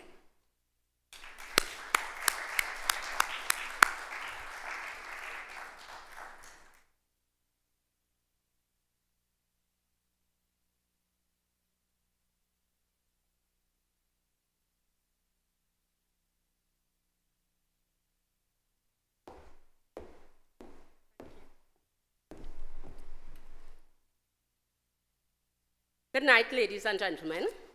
All protocols acknowledged and observed. It is indeed a pleasure and an honor for me tonight to do the citation for Mr. Gary Allen, my media colleague and media friend. Mr. Gary Allen, who is with us tonight, you are known across the region for your nearly 4 decades of exploits in journalism and media management, spanning print, broadcast, and digital communications. You grounded your career as a freelance correspondent for your home parish of St. Mary's for the Gleaner newspaper in the mid-1980s, after showing a precocious interest in news as a writer for the St. Mary High School newsletter. Identifying this budding talent, the principal introduced you to stalwart of print journalism, Franklin McKnight, who recruited you as a rural correspondent for the Gleaner.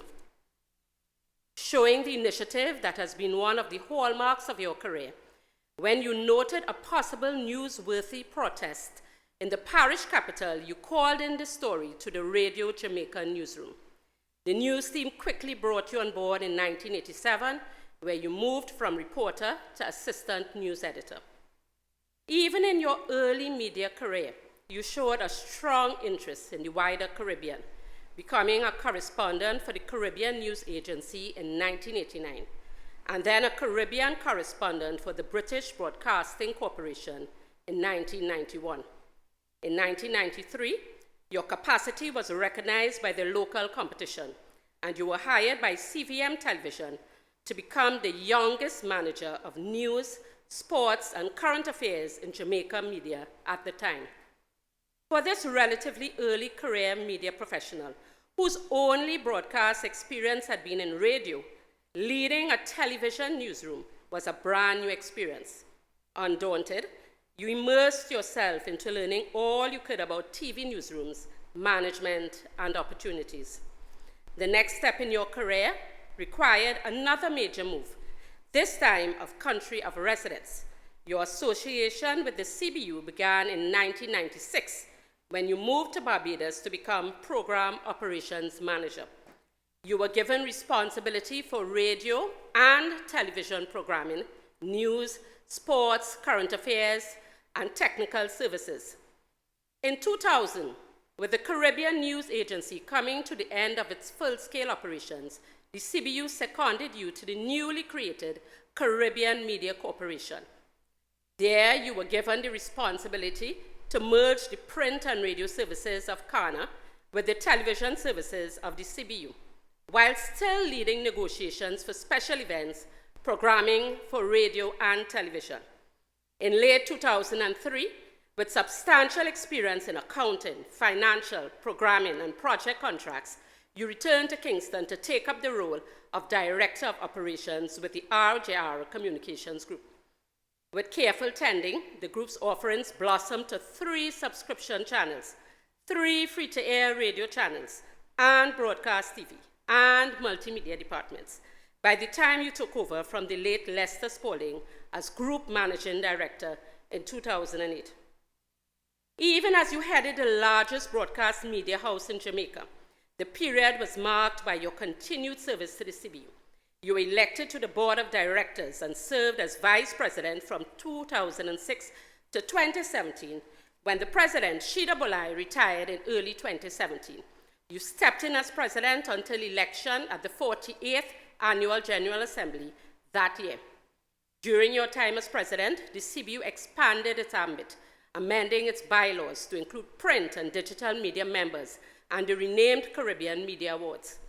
Under your leadership, the CBU also developed new partnerships with commercial media providers and sectoral organizations such as Digital Radio Mondial and the Public Media Alliance.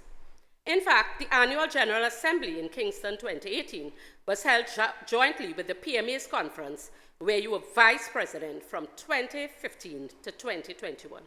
You brought a steady hand to the union during one of the most testing times for the membership, the economic downturn during the COVID-19 pandemic in 2020 and 2021. Despite the significant challenges, the CBU was still able to conduct assemblies in both years, albeit virtually. You demitted office in August 2021 after back-to-back 2-year terms. Under the term limits, you strongly championed for enactment in the CBU bylaws. The recognition of Order of Distinction, Commander Class, conferred on you in the 2017 Jamaican National Honors and Awards for service to the national media sector reflects your service to the Caribbean. And so you invited Gary Allen, my media colleague, my friend, to accept the place you so richly deserve in the CBU Caribbean Broadcasting Hall of Fame. Congratulations, my friend. Congratulations.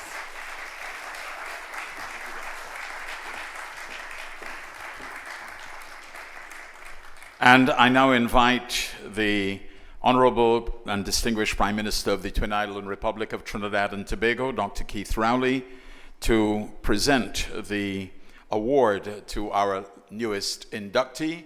And I will also invite the inductee, Gary Allen, to join us on stage and to take his rightful place in the Hall of Fame. Ladies and gentlemen, a round of applause for the Honorable Prime Minister and for our latest inductee.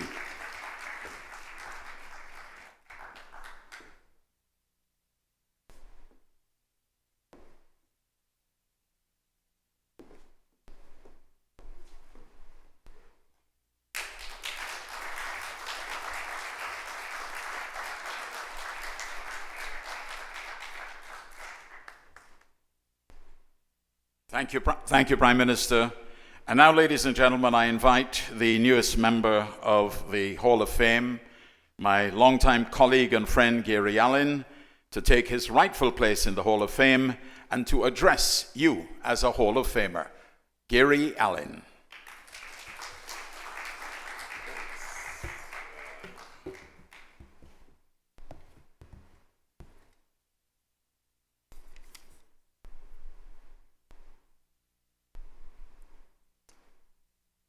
Master of Ceremonies, Master of Ceremonies 2 for the induction section of the program, Prime Minister, Chief Secretary of the Tobago House of Assembly, other members of the Political Directorate, CBU President Claire, who is not here with us today, CBU Secretary General, immediate past President of the CBU, Kaylisa, and if you will permit me just to round off by saying all other distinguished ladies and gentlemen in the audience.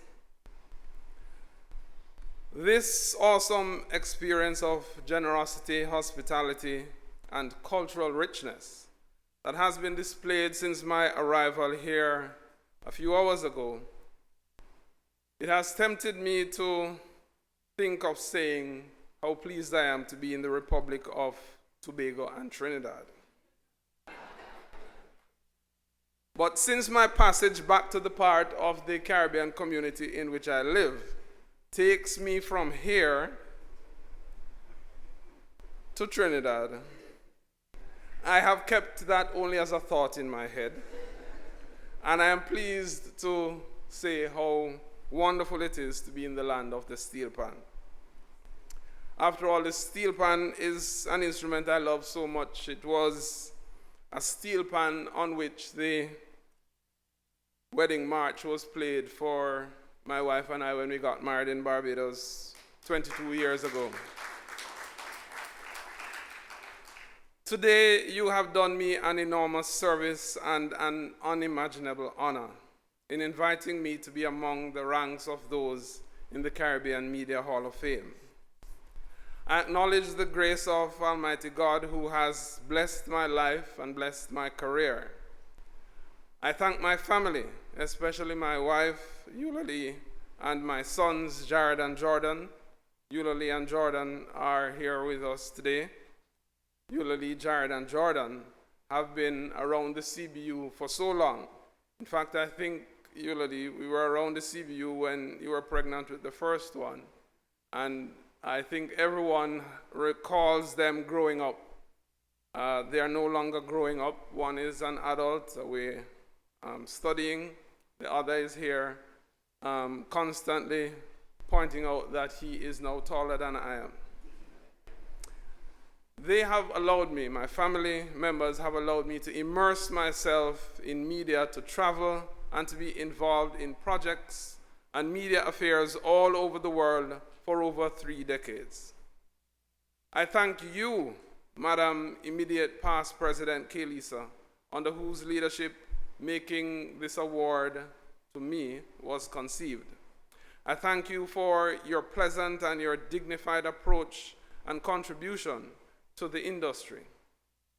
Thanks, President Claire, Vice President Richard, the board of the CBU, the independent panel of Hall of Fame selectors, led by CBU's longest-serving president and the man who signed my contract and employed me to the Caribbean Broadcasting Union in 1996, Vic Fernandez.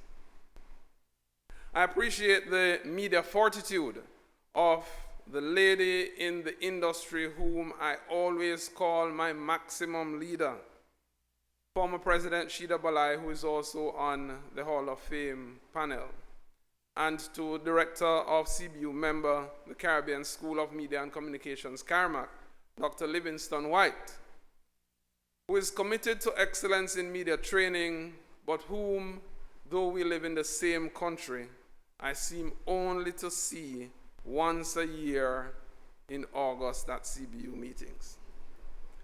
I am grateful to the Gleaner Company, to Radio Jamaica Limited, to CVM Television, the Caribbean Broadcasting Union, the Caribbean News Agency, and the Caribbean Media Corporation that have all played a role in my development through their employment of me in various roles in their organizations. Finally, I venture to single out a few of the many people who have played a tremendous role in my professional career. I commence with my friend, my former boss, former chairman and mentor for more than 20 years, Hall of Famer J.A. Lester Spalding.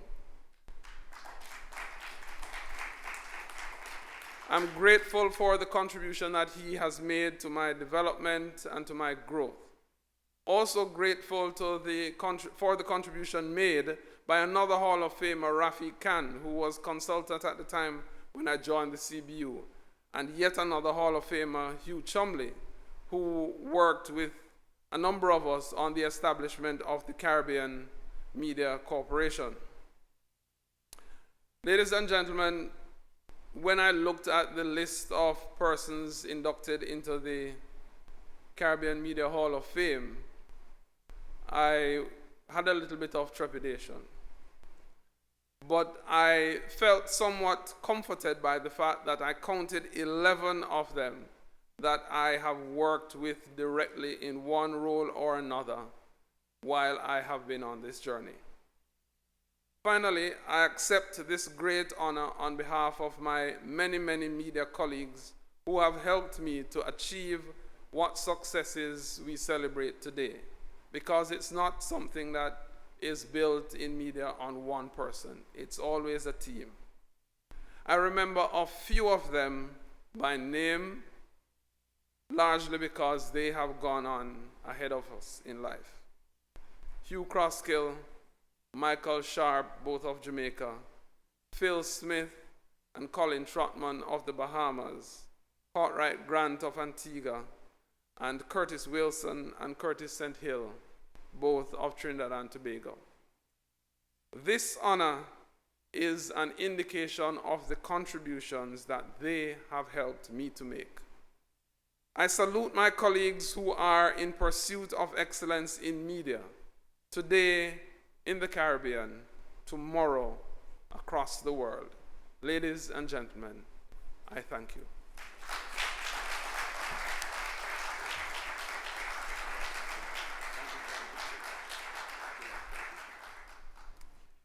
What a privilege it is to welcome Gary Allen to the Broadcasting Hall of Fame, the Media Hall of Fame. Please, a round of applause for him. As Gary said, you know, we go back a long time. In fact, we lived in the same house, not at the same time, I might add, just so you know. Ladies and gentlemen, I've come to the end of my part of the proceedings. I must say that I hope to be back in Tobago because I understand the Great Race, Rogers, next week. Tobago Great Race, yeah. So I'm looking to my Tobagonian friends to just give me some advice as to what may be a safe vessel for me to view the proceedings from. I thank you, and I now hand over to Davia Chambers.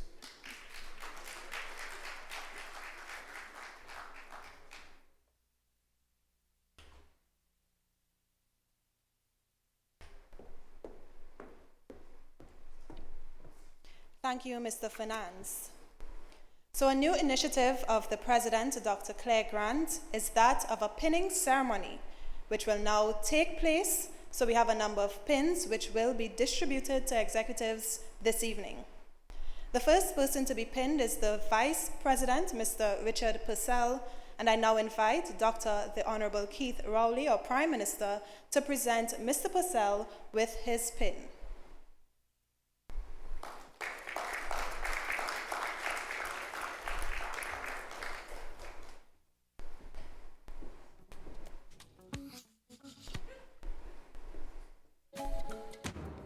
We're also asking the Honorable Prime Minister to please remain on stage to pin the Secretary General thereafter, Ms. Sonia Gill.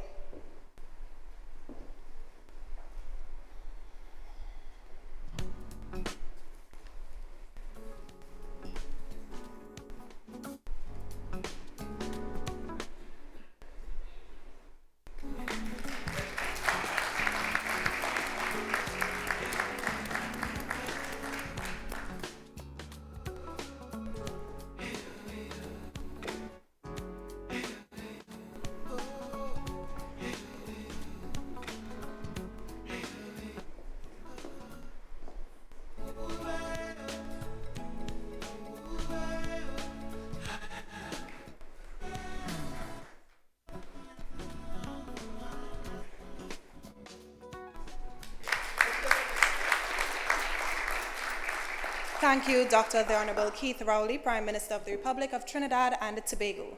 At this time, I invite Mr. Richard Purcell to pin the directors of the board who are present with us, as well as the members thereafter and the past presidents.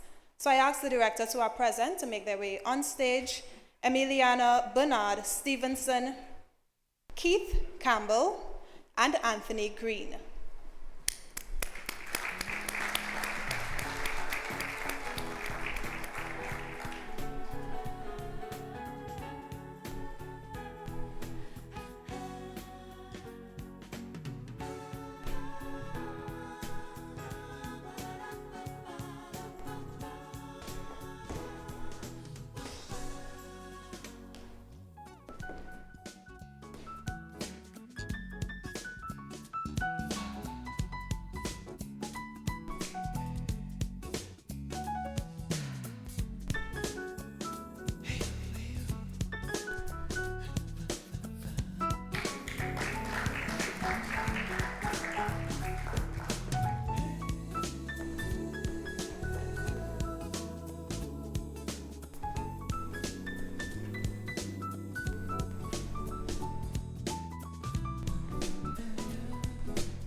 I now invite our members who are present to be pinned: Antigua and Barbuda Broadcasting Services, Ms. Erna May A. Brathwaite;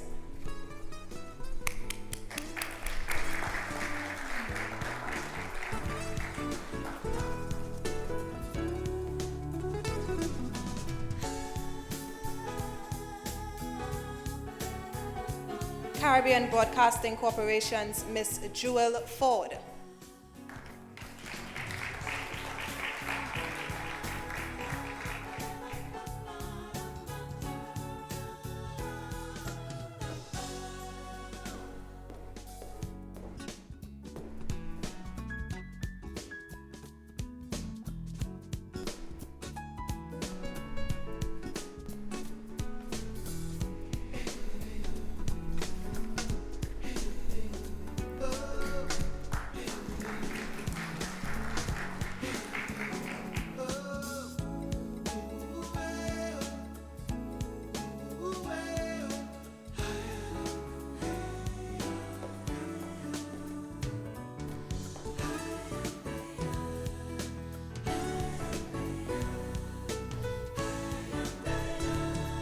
UWI TV, Miss Janet Carew.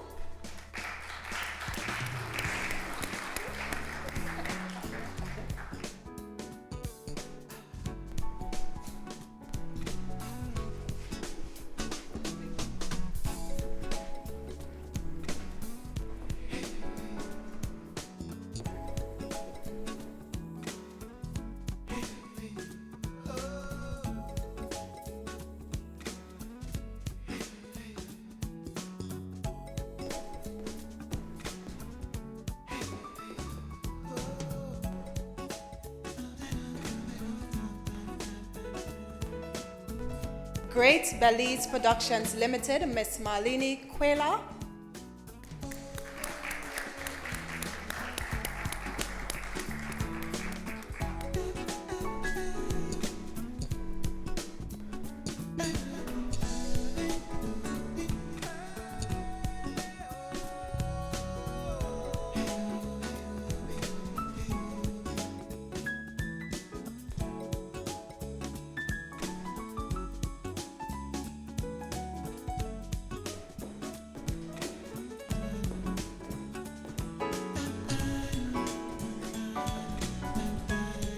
National Communications Network, Inc., Mr. Niaz Suban.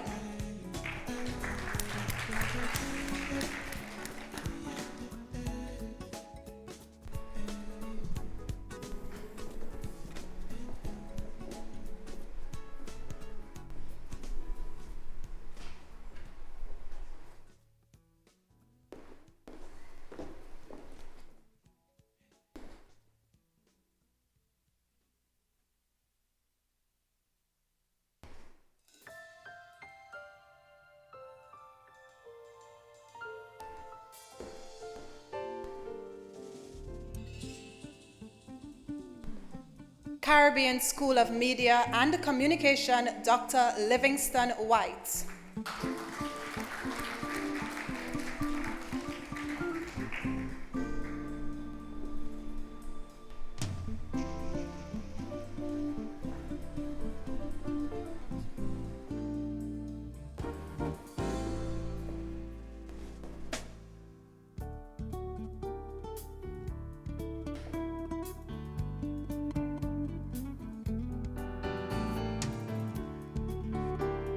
I now call on Miss Daniela G. Towner.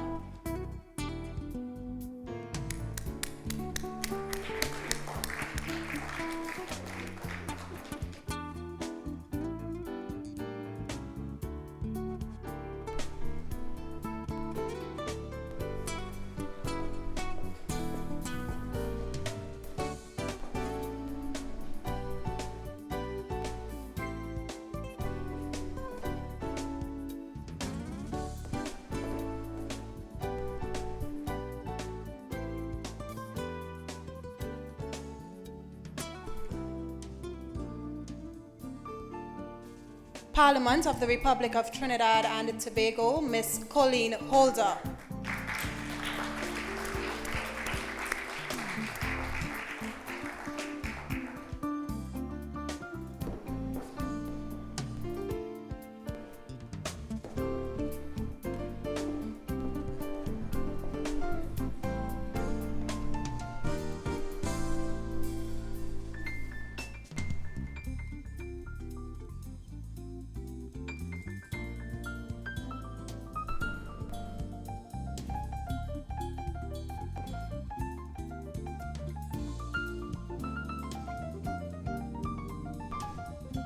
Miss Suzette J. Batiste.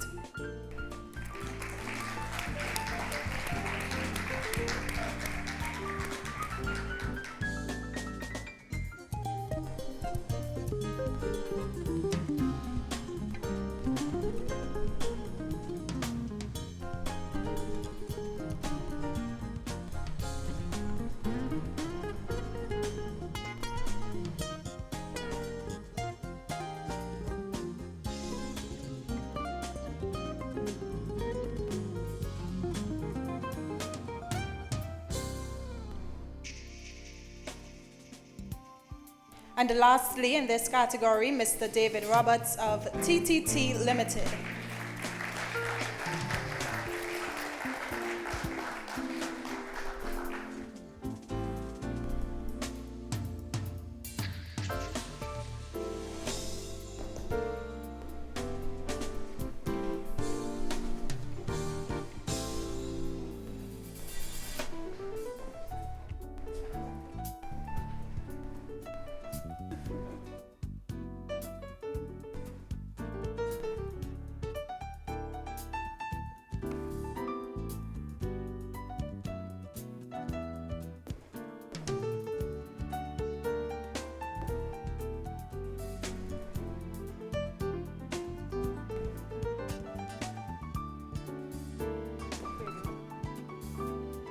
Radio Turks and Caicos.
So now we'll have pins distributed to past presidents who are in attendance.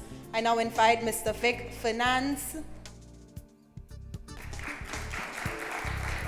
Mrs. Sheeta Bulai, Mrs. Kaylisa DeVoe Isaacs, and Mr. Gary Allen.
Thank you very much, Mr. Purcell.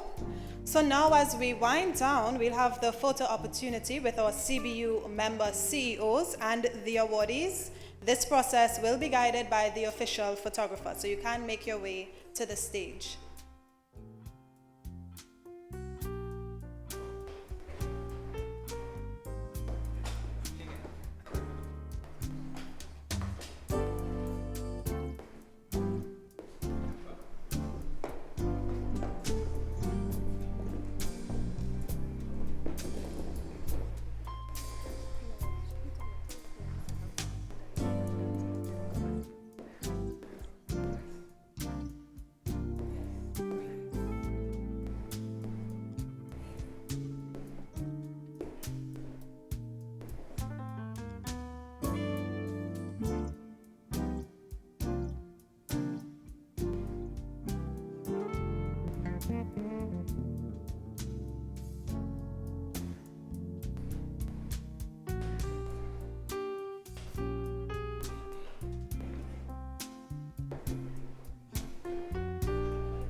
We're also inviting at this time the Prime Minister, Dr. the Honorable Keith Rowley, and the Chief Secretary, Honorable Farley Augustine, to be a part of the group photograph.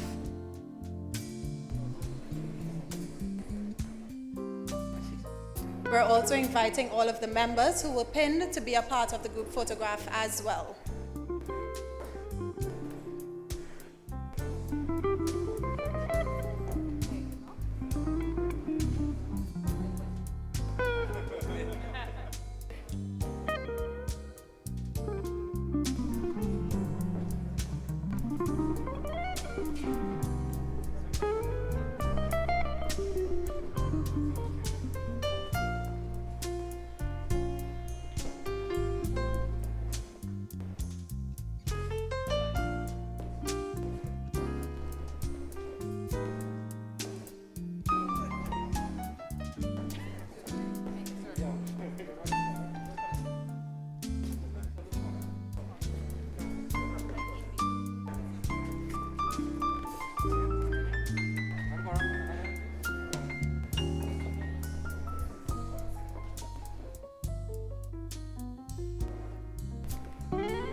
Ladies and gentlemen, let's have a round of applause for the historic, present, and future of the Caribbean Broadcasting Union.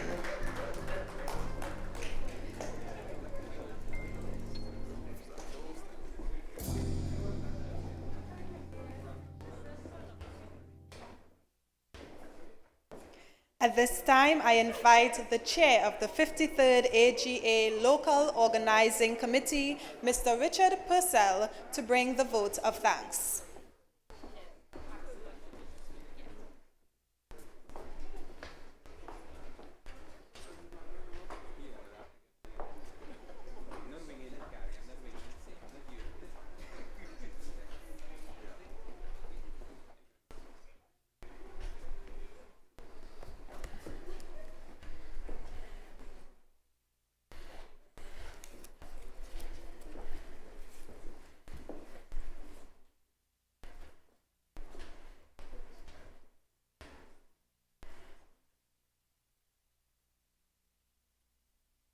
Good evening once again. I know we're running very late, so I will speed through. Prime Minister of the Republic of Trinidad and Tobago, Dr. the Honorable Keith Rowley, Chief Secretary of the Tobago House of Assembly, the Honorable Farley Augustine, Minister of Digital Transformation, the Honorable Hassel Bacchus, Minister in the Office of the Prime Minister, the Honorable Simon De Noriega, Senator, the Honorable Lawrence Hislop, Presiding Officer, Tobago House of Assembly, Ms. Abby Taylor, Secretaries and Assistant Secretaries, Chief Administrator, Ms. Ethelyn John and other administrators, Directors of the CBU, Secretary General of the Caribbean Broadcasting Union, Ms. Sonia Gill, delegates, distinguished ladies and gentlemen. As we come to the close of tonight's event, on behalf of the CBU, it gives me immense pleasure to deliver this vote of thanks. I extend a heartfelt thank you to our Chief Secretary, the Honorable Farley Augustine, and his team for hosting us here, and indeed for the entire conference. We were well received. It has been a fantastic experience thus far. I also thank the Honorable Prime Minister for attending. It is indeed our honor. I'm very happy to extend thanks to our partner, the Tobago House of Assembly, and without the THA, this would not be possible.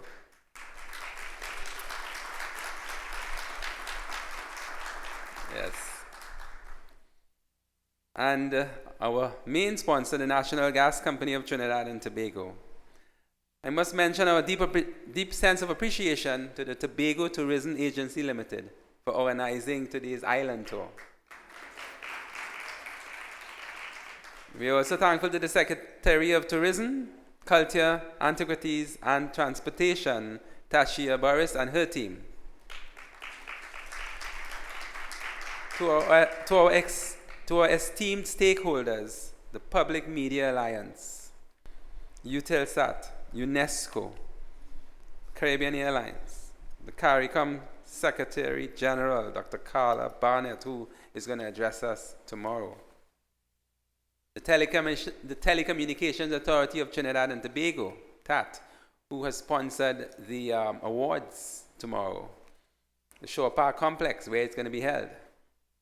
And the Magdanilla Grand Beach and Gulf Resort, we say thank you. Our greatest appreciation to all the performers tonight. I mean, it was truly, truly fantastic. I haven't, it's been a long time since I've seen that quality of performances. So I thank them. And thank you to the CBU. Thank you, CBU members, for coming. Some of you have traveled long distances. This is our first in-person conference in 2 years, and we have quite a large delegation. So I thank you all for coming. Cocktails at the Selaka Grill afterwards, so don't just go home. And of course, you are all invited to attend the conference tomorrow, right here in the ballroom. Thank you, and good night.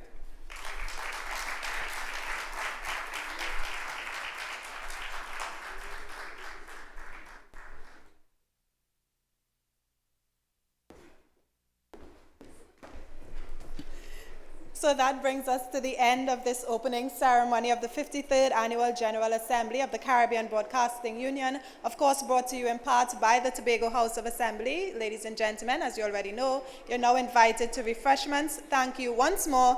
Do enjoy the remaining 2 days of the Annual General Assembly and, of course, all we have to offer in beautiful Tobago.